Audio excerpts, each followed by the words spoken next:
안녕하세요. 책 읽어주는 강사 손정입니다. 오늘은 좋은 글의 조건 가운데 비유법에 대해서 알아보도록 하겠습니다. 비유법을 잘 써야 좋은 묘사가 되고 대상을 있는 그대로 드러내서 좋은 글이 되는 거잖아요. 그래서 비유법으로 에세이 쓰는 법에 대해서 알아보겠습니다. 저는 이렇고요. 자, 비유법은 이렇게 여러 가지가 있습니다. 비유법 속에도 직유법, 은유법, 제유법, 환유법, 화류법, 의인법. 특히 여기 제유법하고 환유법은 묶어서 대유법이라고도 합니다. 비유법은 하나의 주어가 있고 그 주어를 비유하는 대상에다가 빗대어서 표현하는 거잖아요. 그래서 어떤 대상이 있으면 그것만 가지고 있으면 그거의 특징이 잘 설명이 안 되니까 그 특징을 훨씬 더 잘 설명해 줄 수 있는 적절한 비유 대상을 가져오는 것. 그래서 의미 전달을 더 잘 하고자 하는 거죠. 이게 좋은 글의 조건이 뭔가요?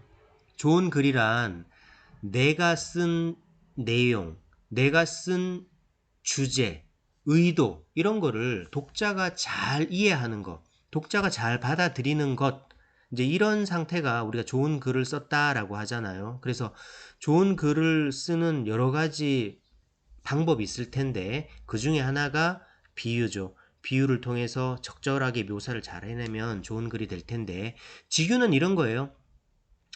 뭐뭐 하는 듯이 처럼 이런 게 들어가면 직유입니다. 그래서 그는 곰처럼 미련하다. 이렇게 하면 이게 직유예요. 그런데 은유는 이렇게 처럼이나 듯이가 들어가지 않고 이 주어와 이 비유하는 대상을 직접 갖다 대는 걸 말해요. 그는 곰이다. 이렇게.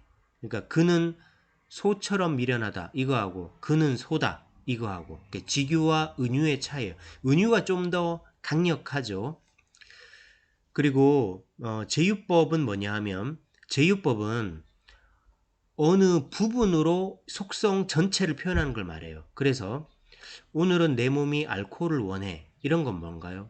이게 술이죠, 술. 알코올을, 그러니까 술은, 그러니까 알코올이 술의 모든 전체를 대변하는 건 아니잖아요. 알코올은 뭐 술이 뭐 수분으로도 돼 있고, 알코올로도 돼 있고, 여러 가지, 몇 가지 성분이 있을 거 아니에요? 그런데 이제 알코올이 술을 가장 잘 나타내는 부분 중에 하나라는 거예요. 그래서 그 전체를 표현할 수 있는 어떤 부분적인 속성을 갖고 와서 비유하는 거를 제유법이라고 해요. 그래서 빵만으로는 살 수 없다. 이런 거 뭐예요? 빵은 식량을 뜻하잖아요. 근데 식량에는 빵만 있는 건 아니잖아요. 빵도 있고 뭐 채소도 있고 고기도 있고 많지만 빵이라는 부분의 속성으로 식량이라는 전체를 표현한 거 이런 걸 이제 제유법이라고 하고요. 이제 환유법은 제유법하고는 조금 달라요. 그러니까 이런 거예요. 그는 강태공이다. 그러니까 여기서 강태공은 뭐예요? 이게 낚시꾼이잖아요. 그죠? 그래서 이 강태공이 낚시꾼의 부분이다라고는 할 수 없잖아요. 강태공이 곧 낚시꾼 전체와 1대1로 대응하는 거잖아요. 그러니까 밤에 불청객이 왔다. 이건 뭐예요? 밤에 불청객은 도둑이잖아요. 그렇죠? 그러니까 밤에 불청객이라는 말이 도둑의 부분적인 특성이 아니고 밤에 불청객이 곧 도둑이잖아요.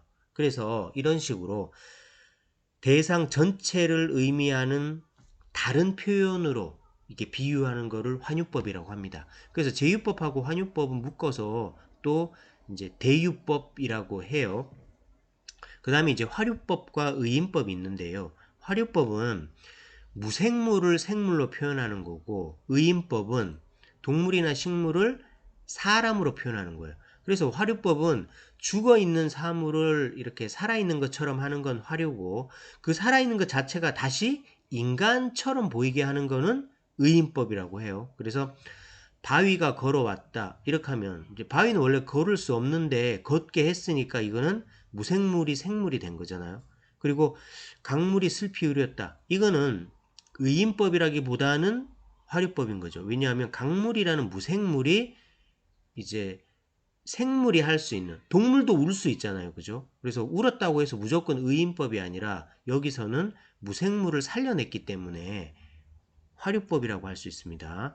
그 다음에 의인법은 이렇게 강아지가 미소를 짓고 있었다. 이런 거는 이제 의인법이라고 할 수 있죠. 사람처럼 비유한 거를. 그래서 우리가 이제 글을 쓸 때, 그러니까 비유법을 쓰는 이유는 뭐예요? 내가 어떠한 상황, 그 다음에 대상, 이런 거를 좀 있는 그대로 표현하고 싶어요. 저 모습, 저 웃는 모습, 저런 모습을 있는 그대로 글로서 표현하려다 보니까 우리가 만약에 그거를 사진 찍어서 표현한다 그러면 이런 비유법을 쓸 일이 없겠죠. 근데 우리가 쓰는 게 이제 글이니까 글로 그거를 있는 그대로 잘 드러내려다 보니까 어떤 방법이 있을까? 가장 좋은 게 바로 비유죠. 그래서 본질을 드러내려고 하다 보니까 비유법을 쓴다.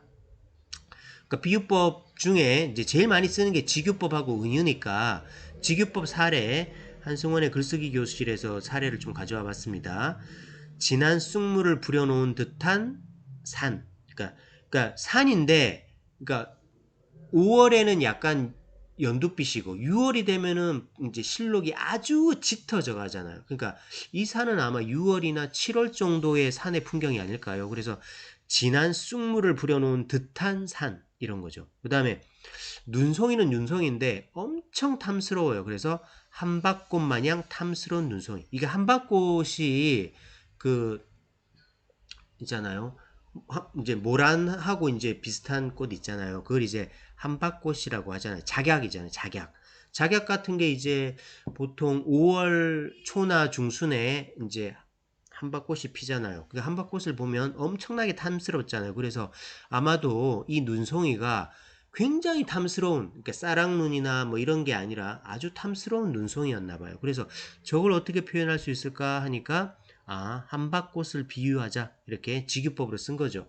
그 다음에 황소같이 큰 파도, 그러니까 파도가 굉장히 무섭게 황소처럼 달려오고 있었나 봐요. 그 다음에 옥색 비단을 깔아놓은 것 같은 강, 그죠? 그러니까 강물이 굉장히, 글쎄요, 이건 어떤 햇볕의 반사가 됐을까요? 그래서 마치 산란이 됐을까요? 그래서 비단을 깔아놓은 듯이 강물이 그런 빛을 드러냈던 것 같아요. 그거를 그냥 강물이 아름다웠다, 강물이 색깔이 너무 예뻤다, 이렇게 하는 것보다 옥색 비단을 깔아놓은 것 같은 강. 이러니까 여기서는 이제 뭐 산란 이런 것보다는 옥이니까 아마도 강이 굉장히 푸르렀다, 이제 그런 뜻이라고 할 수 있겠네요. 자, 그렇게 푸른 거를 그냥 푸르렀다 이렇게 하는 것보다 옥색 비단을 깔아놨다 이렇게 하면은 훨씬 더 의미 전달이 잘 되겠네요. 그다음 은유법 사례 좀 보면 이런 거죠. 그는 곰이다 이런 게 은유법이 있듯이 고독은 나의 광장, 또는 이슬은 가을 예술의 주옥편이다 이런 식으로, 수필은 청자 연적이다 이렇게 뭐뭐 하는 듯 같다 이런 게 아니라 바로 갖다 대서 좀 더 강하게 이렇게 표현하는 거를 비유법이라고 합니다. 비유법의 은유법이라고 합니다. 그러면 실제 문학 작품에서 비유법 어떻게 쓰였을까 이렇게 한번 사례 한번 보면 좋겠죠. 비유법을 가장 잘 쓴 문학 작품 중에 하나가 바로 메밀꽃 필 무렵이잖아요. 거기 이제 봉평장으로 가는 길일 거예요. 아마 밤에 80리길 걸어가는 그 대목입니다. 한번 볼까요? 이지러는 졌으나 보름을 갓친한 달은 부드러운 빛을 흐뭇이 흘리고 있다.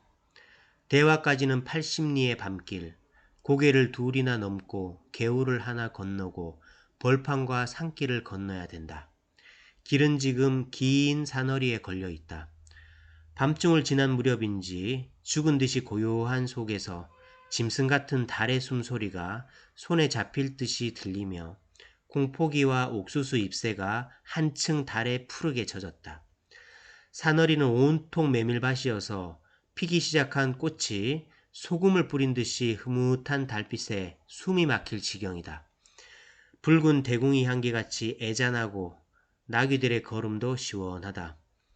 길이 좁은 까닭에 세 사람은 나귀를 타고 외줄로 늘어섰다. 방울소리가 시원스럽게 딸랑딸랑 메밀밭계로 흘러간다. 이제 여기에서 이제 이게 여기 이제 대화장까지 가는 길이네요. 여기 이제 봉평이잖아요. 그래서 봉평에 원래 메밀이 유명하잖아요. 그래서 이제 봉평이라는 이름을 딴 메밀 국수집이나 이런 식당도 많잖아요. 그래서 여기 보시면 보름을 같이 난 달은 부드러운 빛을 흐뭇이 흘리고 있다. 그러니까 달이라는 무생물이 뭔가를 이렇게 흘리고 있다라고 하니까 이거는 화류법이라고 봐야 되겠네요. 그죠? 그러니까 뭐 동물도 뭔가를 흘릴 수 있잖아요. 황소 같은 것도 이렇게 침을 흘릴 수도 있고 막 이러니까 여기는 이제 화류법이라고 보는 게 좋을 것 같고요. 그리고 이런 데도 보면 짐승 같은 달의 숨소리. 여기도 이제 달의 숨소리 이렇게 했으니까 달이 숨을 쉬진 않으니까 여기도 화류법이라고 볼 수 있고요. 그 다음에 여기 굉장히 멋진 우리나라 문학사의 가장 멋진 직유법이 나오죠. 메밀밭이어서 온통 메밀밭이어서 피기 시작한 꽃이 소금을 뿌린 듯이 흐뭇한 달빛에 숨이 막힐 지경이다. 여러분 요 영상 끝나면 그 검색창에다가 메밀꽃 한번 쳐보세요. 그러면 메밀밭 이렇게 하면 메밀밭 꽃이 마치 안개꽃처럼 그렇게 쫙 피어난 사진이 있을 거예요. 그러니까 마치 메밀밭에다가 소금, 굵은 소금을 탁 뿌려놓은 게 메밀꽃이 푼 풍경과 똑같아요. 그래서 이 사람은, 이효석 작가는 그 메밀꽃밭을 굵은 소금을 뿌려놓은 듯한 것으로 이렇게 비유했잖아요. 직유. 세상에 이거보다 더 멋진 직유가 잘 있을까 싶을 정도로 그 사진을 한번 보시면서 야, 이게 정말 굵은 소금을 뿌려놓은 것 같구나라는 느낌을 한번 느껴보세요. 그래서 이제 직유를 한 이유가 뭐예요? 우리에게 이 메밀꽃밭을 더 잘 떠올려지게 하기 위해서 직유를 쓴 거예요. 그죠?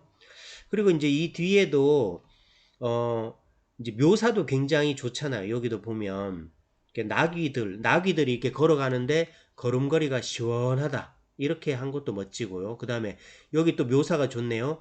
길은 지금 긴 산허리에 걸려 있다. 그러니까 산을 이렇게 여기 보면은 고개를 넘어야 되니까 지금 아직 고개를 안 넘은 상태니까 내가 가야 될 길이 이렇게 산허리에 걸려 있다. 이렇게 한 게 또 묘사가 아주 좋네요. 그래서 앞으로 이런 단편 소설들 이런 걸 이제 좀 읽어보시면서 아 여기는 이렇게 여기는 이게 지유네, 여기는 은유네, 이거는 제유네, 이거는 환유네, 여기는 화류네, 이거는 의인이네, 이렇게 한번 조금 이렇게 구분을 해보시면은 이 작가의 의도, 작가가 왜 여기서 지유를 썼을까, 은유를 썼을까, 이렇게 한번 생각해 보시면 그림을 그리듯이 잘 독자들에게 전달하려고 썼구나. 그러니까 우리도 어떻게 해야 될까요? 내가 쓰고 싶은 대상을 표현할, 비유할 만한 다른 대상은 뭘까? 이거를 늘 한번 생각해 보시면 비유법을 잘 쓰는 글을 쓰실 수 있을 것 같습니다. 자, 오늘 책 읽어주는 강사는 비유법에 대해서 알아봤습니다. 고맙습니다.